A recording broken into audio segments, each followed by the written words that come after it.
السلام علیکم غامدی صاحب۔ وعلیکم السلام۔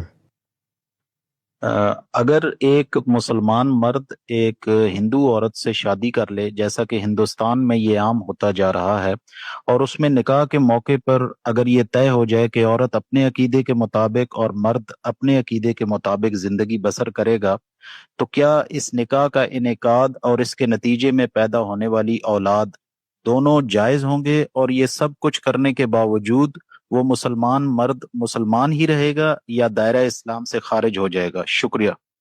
یہ ایک اور بات بھی طے کر لیں کہ 10 دن بچے ہندو رہیں گے اور 10 دن مسلمان رہیں گے۔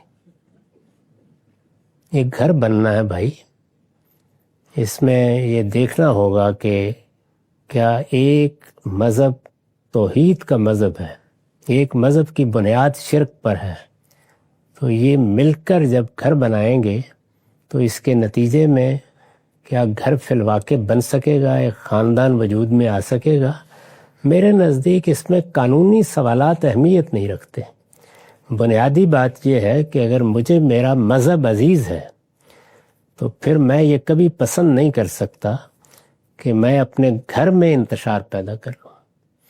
جس طرح سے اگر مجھے اخلاقی اصول عزیز ہے تو یہ کس طرح ممکن ہو سکتا ہے کہ میں کسی اسمگلر کے ساتھ نکاح کا رشتہ قائم کر لوں، میں کسی چور کے ساتھ یہ رشتہ قائم کر لوں؟